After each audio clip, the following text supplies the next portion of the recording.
अब मैं आपको एक काफी इंपॉर्टेंट टॉपिक बताता हूँ which is speed of efflux. Actually क्या होता है, जैसे एक कंटेनर है, उसके अंदर कुछ लिक्विड पड़ा है और उसके साइड में हम एक होल कर देते हैं।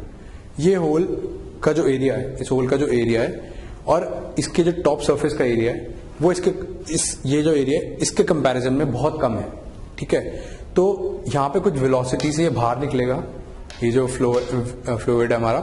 बट एरिया कंपैरिजन का मतलब क्या है कि जब हम कंटिन्यूटी वाली इक्वेशन लगाते हैं, यानी a1 v1 is equals to a2 v2 लगाते हैं a2 v2 के हिसाब से, तो अगर हमारा a1 बहुत ज्यादा है एज कंपेयर टू a2, यानी a1 is greater than a2, तो v2 जो होगा v1 जो होगा ये बिल्कुल नेग्लिजिबल हो लेता है। तो v1 को हम नियरली इक्वल्स टू 0 ही मान लेते हैं, यानी यहां पे जो वेलोसिटी है ये बिल्कुल नेग्लिजिबल मान लेते हैं। दैट इज तब अगर आपको ये दे रखा है कि इसकी वैल्यू बहुत ही ज्यादा कम है। ओके, तो अब मेरे को अगर ये वाली वेलोसिटी फाइंड आउट करनी है तो वो हम कैसे करेंगे? टोटल एनर्जी फर्स्ट पॉइंट पे should be equals to total energy at this point. Bernoulli equation हम लगाएंगे यहां पर, टोटल एनर्जी यानी बर्नौली इक्वेशन लगाएंगे तो क्या आएगा?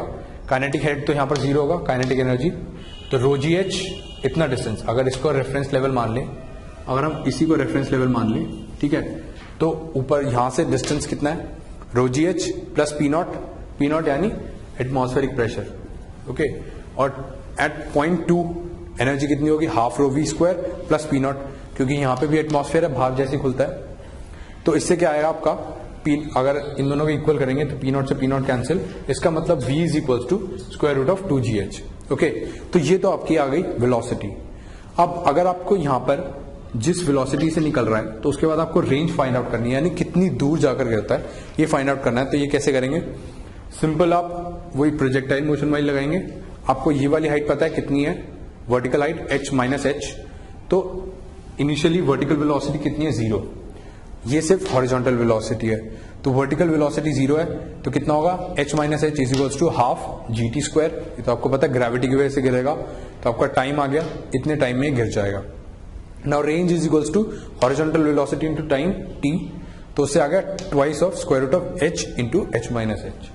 अब अगर आपको रेंज मैक्सिमम निकालनी हो, मतलब कि आपको पॉइंट फाइंड आउट करना है कि कहां पर हमको छेद करना चाहिए ताकि जो हमारी रेंज है इसकी वैल्यू बढ़ जाए, तो हम क्या करते हैं? अगर इसको आर स्क्वायर भी करते हैं तो इसको डिफरेंशिएट करेंगे, या आप मैक्सिमम और मिनिमम में पढ़ेंगे मैथ्स के अंदर, अगर आपने पढ़ लिया हो तो आपको पता होगा D R square upon D H is equals to 0। इससे अगर हम डिफरेंशिएट करते हैं तो वो वाली हाइट आ जाती है जिससे आर स्क्वायर मैक्सिमम हो।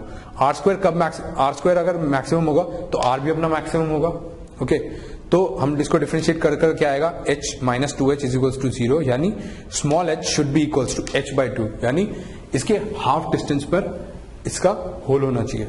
तो उससे क्या आएगा? r मैक्स, यानी रेंज की जो मैक्सिमम वैल्यू आएगी वो सिर्फ जब आएगी तब ये यहां पर होल, यहां पर मिनिमम मैक्सिमम है, एंड यहां पर जो रेंज की मैक्सिमम वैल्यू आएगी वो आएगी टोटल हाइट यानी h, यानी जितनी हाइट है ये उतनी हाइट तक गिर सकता है। कंसिडर ये तब गिरेगा जब इसके मिड पॉइंट पर यहां पर होल हुआ हो। एक और चीज, अगर आपकी ये h बाई 2 नहीं है, यानी आपने h बाई 2 पे नहीं करा, तो जो आपकी रेंज है, आपकी कोई पर्टिकुलर रेंज आएगी, यानी रेंज की वैल्यू लेट अस सपोज इतनी आएगी आपकी, ठीक है। तो रेंज, सेम रेंज की वैल्यू दो हाइट्स पे आ सकती है, ठीक है। या तो ये यहां से h पर हो, ठीक है, या फिर ये यहां से h माइनस h पर हो। ओके, अगर आप h की जगह यहां पर h माइनस h डालेंगे तो आप देखेंगे आपकी रेंज की जो वैल्यू है वो कितनी आएगी? Twice of square root of h की जगह h माइनस h पुट करेंगे, h माइनस h, और यहां पर पुट करेंगे h माइनस h की value which is h minus h, तो ये कितना बचेगा? Twice of square root of, ये तो as it is h minus h, ये कितना बचा? h। तो आपने देखा ये वाली रेंज और ये वाली रेंज सेम है, यानी अगर आप दो पॉइंट, अगर आपको एक ही रेंज की वैल्यू दे रखी है तो दो पॉइंट ऐसे होंगे जिन पर सेम रेंज की वैल्यू आएगी। Okay, you have to keep this thing into mind.